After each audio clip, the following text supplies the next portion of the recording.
kooxaha gobolka Sool qayb ka mid ah ayaa waxay sheegeen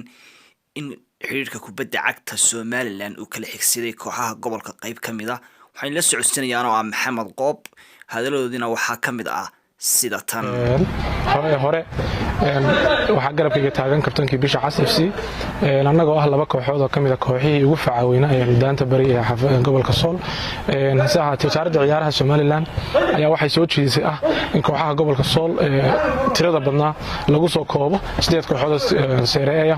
iyadoo wasaaraddu siyaasadda ay ahayd siyaasadii wasaaradda ciyaaraha Somaliland hase ahaatee waxaanu noqonay labadii kooxood ee ugu horeeyay ee fuliyay awaamirtii ay soo jeedisay wasaaradda ciyaaraha Somaliland iyo xiriirka kubadda cagta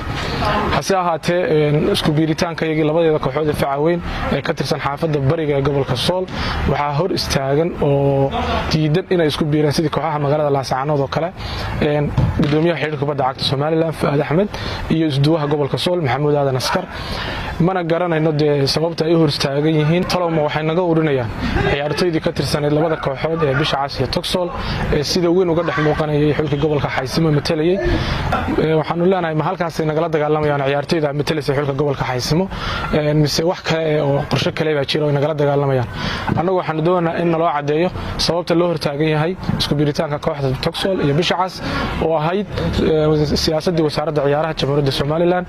oo ahayd in kooxaha gobolka Sool 16 kooxood lagu soo koobo 8 kooxood seereeya waxaan halkan sidoo kale ka bogaadin iyo amaanba uga soo jeedinayna wasiirka ciyaaraha Somaliland Boos Mire iyo agaasimaha guud ee Somaliland agaasima waaxeedka Cabdirashiid waxaanu leenahay waxa kaliya wax qasaya ee maanta hortaagan inaan labada kooxood noqono koox ka mid ah kooxaha heerka koowaad ee gobolka Sool waa ninka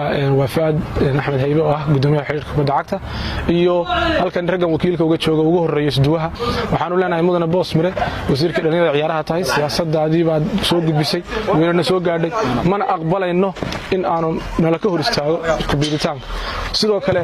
waxay doonayaan gudoomiyaha xiriirka kubadda cagta iyo isduwaha sportiga in labada kooxood ee ka dhisan xaafadda bariga gobolka Sool in lagu kabo ama lagu daro si jujuuba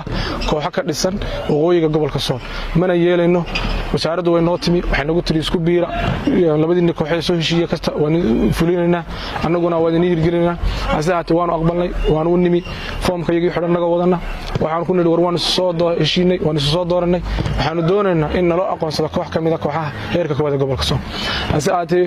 waxa hadal cad noo sheegay oo gudoomiyaha xiriirka kubadda cagta iyo isduwaha oo yiri labadiina kooxood waxaad ku kala biiraysaan kooxo laba kooxood oo ka kala dhisan daanta waqooyi ee gobolka Sool annaguna ma yeelayno go'aanka iyaguna saas u taagnaanaya assalaamu calaykum waraxmatullaahi wabarakaatuh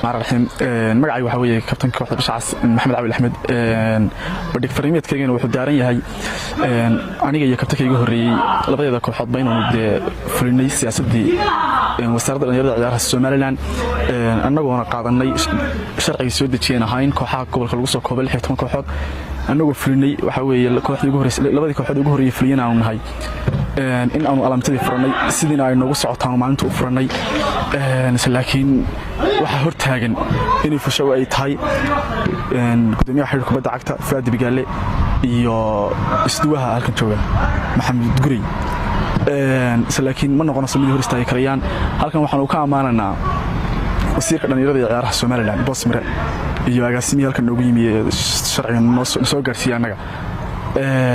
haddii ay noqon weydo in la fuliyo oo ay wasiirka iyo ku raacaan iyo ninka la yiraahdo agaasimuba deynii dhalinyarada ku birta jamhadaha un bay noqonaysaa si kale noqon mayso halkii ku soo gabagabeynaya kulli gudoomiyaha xiriirka kubadda cagta Faad Bigaale nin xun buu naga sii tagay nin xun baad ahayd oo kulli shaqadaas la ku garanayay waxa dhameyn karsay waxaan naga tagtay mid yar oo leh shaqadii ba garan maayo anigu iyo waxaan ma qaban karo xaggaasana laga maamulaya gobolka Hargeysa kama dhisnay waxa ka dhisan yahay halkan waana fulinayna insha Allah sharcigan ku taagana sharcigan waanu ku jirnaa cidna hor istaagi kartaa ma jirto insha Allah alamtada insaas nagu soconaysa waxaanu jawaab cad oo degdeg ah ka sugnaa wasiirka dhalinyarada ciyaaraha Somaliland iyo agaasimaha